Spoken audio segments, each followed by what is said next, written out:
Guys and girls, another day at Into Moto where they've had some bikes dropped off. So of course I've been called in and I've been asked to go and pick something to take out.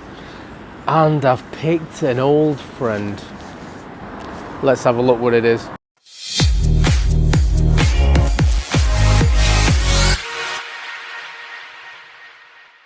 This is the little beauty I was speaking of, the Green Machine. I used to have one of these myself. I absolutely loved it. And the reason I picked it today is this is the last bike that is in Into Moto. The last Benelli TNT in Into Moto. They used to sell these brand new and then Benelli went and pulled the plug. No more Benelli TNT 125s are being brought into the UK.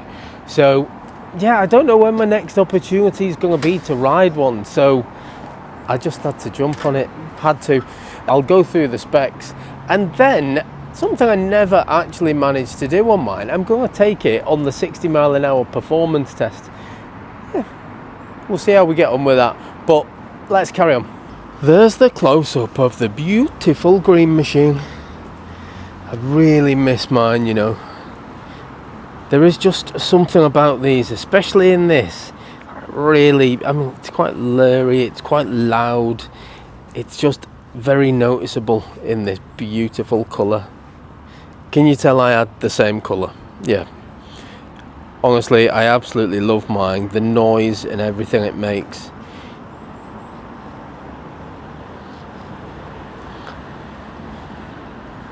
And the thing that I think always gets me with these, I mean, they are kind of monkey bike size, I'm gonna say. They do look very small. They're not very big when you're looking kind of wheel to wheel, and I think that always makes it appear to be small, but they're not actually as small as you might think.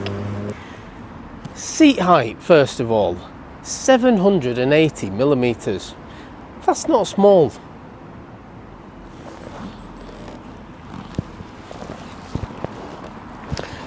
I am flat foot, but just about. I've got a straight leg on, yeah, I've got a straight leg both sides. Any taller and yeah, I don't know, maybe I'd get away with another inch or two, but that's about it. But everybody that sees these bikes always think, oh, they're absolutely tiny, and yeah, they are kind of lengthways, but yeah, when you sat on it, it's not really much different to any other 125 motorcycle. In fact, the Benelli BN, I think, has got a shorter seat height, but when you put both bikes together, that bike looks considerably bigger than this one. It's a lovely seating position. It's bringing back the memories, back up straight. The bars, yeah, I'm not stretching for them, little bend in the elbow. And yeah, I do. I like these bikes. It's why I want to share it with you today. Another thing I like is the knee position, so I'll show you that as well. So you can see the way the tank flares out just there. So what that means is when you're on the bike, your knee tucks in nicely up against the tank. Brakes on this are fairly good as well. It's got a front disc with a 3-piston caliper, the rear disc as well. This for me is where the magic happens. It's a lovely sounding bike. This it was one of the standout features of my bike that I had. Just find that they sound a lot beefier than any other 125 out there. They're just, honestly, as a stock bike, they're impressive. And I've been on one that had a modified exhaust as well, and that was just obscene. And everybody used to look round at you, and then they'd see you on this little green thing and just have a little smile. Fuel tank on this will accept E5 and E10, so the good stuff and the cheap stuff. I would always err on the side of caution of using the cheap stuff. It is cheap, but you always get less miles, and I always find the bikes don't run quite as well on them. So I always go for the good stuff. It's worth paying that little bit extra. These do hold around 7.5 litres. I think it's about 7.2 litres of fuel. But it's a small 125, so therefore very, very fuel efficient. It's 124 kilograms. Now what that means is the bike is unbelievably easy to lift off the center stand. It's easy to wheel around. I'm gushing a little bit with this because it does bring back a lot of memories. A different time in my life when I had one of these, but yeah, they are just really easy to maneuver. Certainly if you're lacking a lot of space, because as I've said, they're not small in height or seat height, but they're just small in length. So if you are struggling for space at home, if you've got to get them into a small garage or shed, or you've got to get them through a small doorway, they're just perfect for that because they're kind of, yeah, small package. You can see with this one, it's absolutely gleaming. It is pretty much just like a brand new one. This one is on a 2023 plate, so it is 2 years old, but you wouldn't know it off looking at it. For me, it looks like a brand new showroom condition bike. You can see under there, single shock as well. But buttons, you've got your horn indicator, high and low beam, and there is a flash button just over there. Right hand side, you've got your engine start, you've got your hazard warning lights, and there's an engine cut off. Screen wise, they are quite basic. You do have your rev counter going around there. There is a digital screen, but as far as information goes, there's not a great deal on here.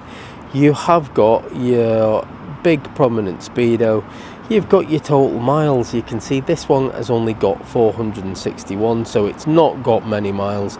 I'll probably add another, I don't know, 10 to that maybe, we'll see. It's got a clock, it's got a fuel gauge. Now, different to, I think it's the BN, has a very similar screen. The difference with that bike is that is a gear indicator on the BN, and on this it's just a blank box, which is a shame because I think it would benefit from a gear indicator. So to save anybody asking, completely forgot when I looked at the brakes, but this does not come with ABS, it has CBS braking. Next thing to mention is the price. Now Intermoto are selling this bike for £2,299. Now I've had a little look on Auto Trader. There are more expensive Benelli TNTs out there, and of course in the UK none of them will be brand new now because they stopped bringing these into the country, and yeah, it's a sad time to be fair, because they're brilliant. I can't believe they've stopped bringing them in. I don't know whether it was an emissions thing, you know, the new Euro 5 Plus. I don't know if they could quite meet that, or they had to change it, and for whatever reason they just haven't done what they needed to keep the bike rolling in the UK. So yes, they don't make them anymore. So this is what I would describe as a near to new bike. It's certainly in appearance, got really low miles. So does it warrant a price tag like that? Yeah, 100%. I mean, it's like buying a brand new bike for a little over £2,000. Yeah, we'll see what it's like when I take it for a ride very, very, very shortly, because I'm very eager to get on this one. Let's talk engine specs. This has got a 125cc motor. It is oil and air cooled. It delivers 11.7 horsepower, so it is way off the maximum. However, I never really had a problem with these as far as performance goes. I just found them a really fun little, like, nippy thing. I'm looking forward to getting out on the streets of Warrington. I'm looking forward to a performance test. I want to see how this gets to 60. I know it's capable of it, because believe it or not, mine, I used to take it on the motorway all the time. I must have been mental. That is the walk round done. So it's my favourite bit. Let me get my helmet, let me get my gloves on, let's take it for a ride and let's see what the performance is like. This has got a couple of 100 miles, so it has been running nicely. So it's at a place where it's just gonna be, yeah, I don't know, I'm trying to justify giving it a good old performance test. Let's just go and do it. Just had to be done. I've got to start it first just to let you listen to how nice this actually sounds. that's not what you would call a normal 125 sounding bike. It's got just a proper bit of grunt to it.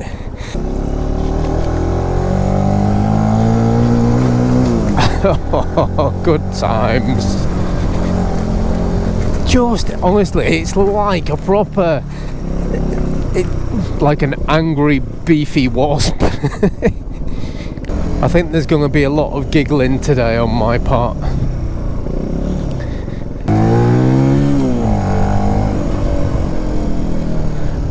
Yeah, it's all coming back to me. These bikes just are. They are the epitome of fun. I've had big bikes, I've got big bikes, but I bought myself a 125 because I wanted something to do the shorter journeys, they're just the milling about, you know, nipping into town on a bike that is easy to get through traffic. I mean, my bike, my big bike, is massive. And it was just nice to have something that was very fuel efficient, cheap to insure, just easy around town. And this bike just summed it up. It was between this and the monkey bike, I think, when I bought mine.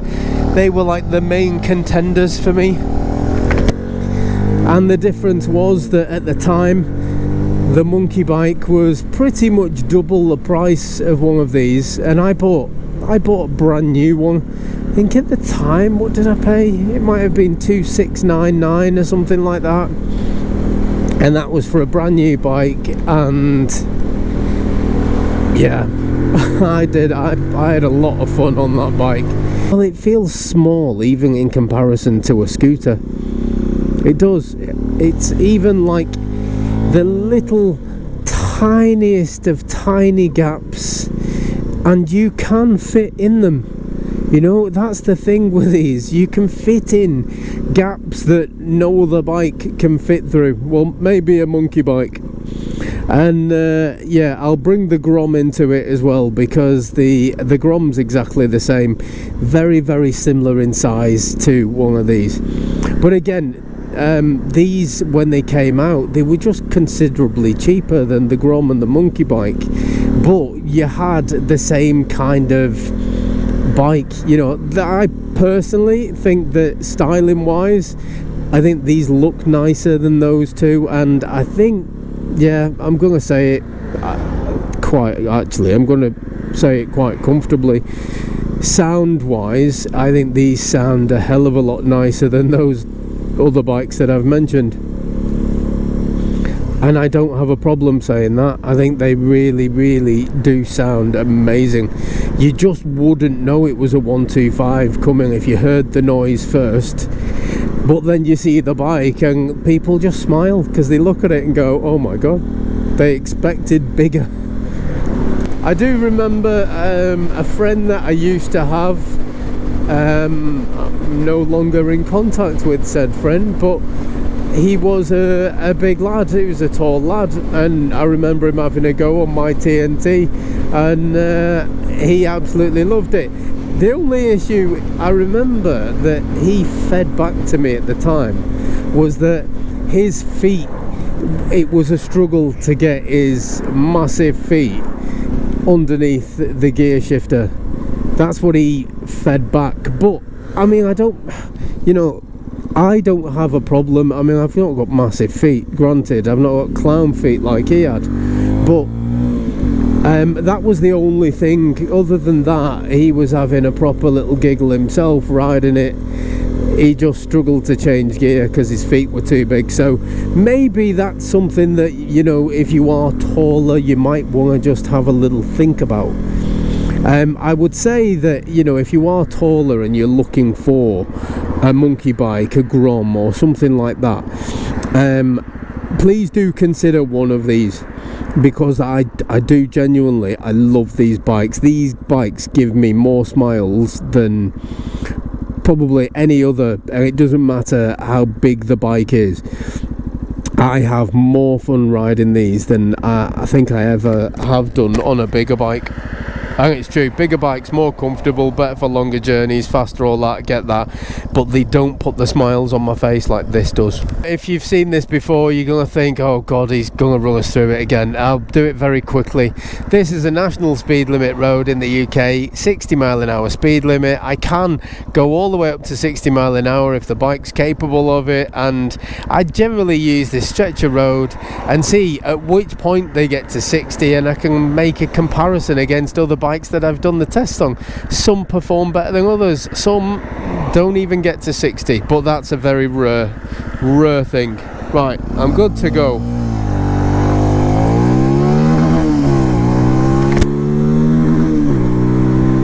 Let's get this bike going. So I'm taking it to the point of I'm noticing absolutely no more speed coming out of it. So we're at 55. The better performing bikes are showing 60 mile an hour at this point. I am in the top gear now. This is of course just a 5-speed, I think. Come on, there's 60. So yeah, we've got to 60 mile an hour and we've got to it before the hill. Now the poorer performers are getting to 60 somewhere on this slight downhill stretch, whereas this got to 60 just before the downhill stretch, so that's a credit to it. I'm actually really comfortable as well. Even at these speeds, the bike is fairly planted, you know, I'm not being blown all over the place. I am in a nice central position on the road, and I feel comfortable doing it. Oh, time to slow down. But I feel really comfortable doing it, and I think that's the good thing with these bikes. Well, they are small and you are conscious of the size, certainly if you come up against a lorry at the side of you. But when you do come up against a lorry, you realise how small it is. But when you are doing like those speeds like I was just doing, you know, you're hitting 60 indicated, it doesn't feel dangerous, it doesn't feel scary, it doesn't feel like the bike is too small for those speeds. You are just whizzing along at that speed, and yeah, I've got no problem with it. Yes, there are more comfortable bikes. I'm going to point this out. It isn't just a completely one-sided thing, this. I do love the Benelli TNT. I love mine.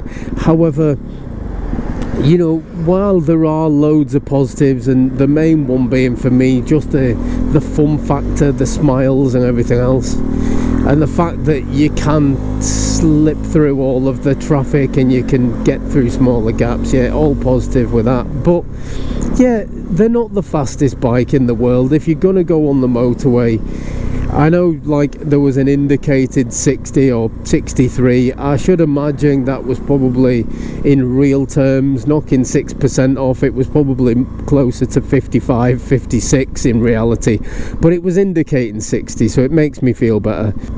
60 is the magic number, this indicates it, so I'll have it as a win. But there are faster bikes out there, and because of the size, yeah, I will say it's comfortable and fun. However, there are bigger, more comfortable 125s out there.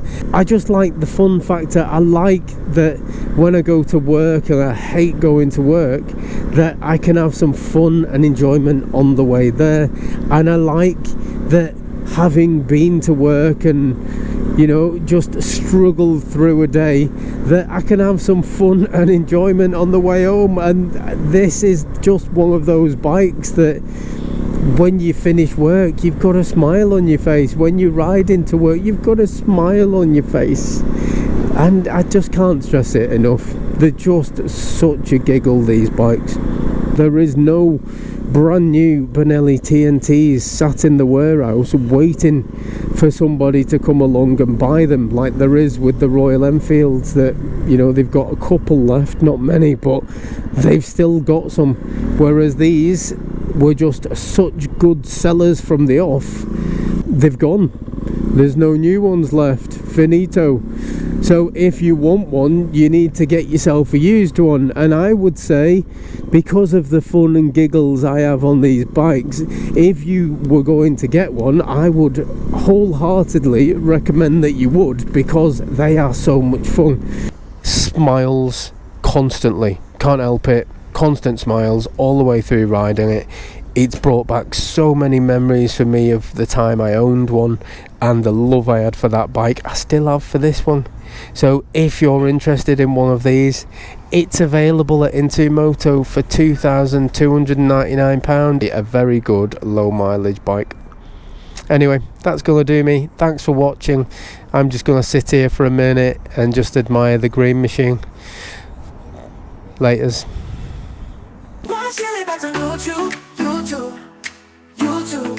YouTube. Oh yeah, he's a killer. That's right.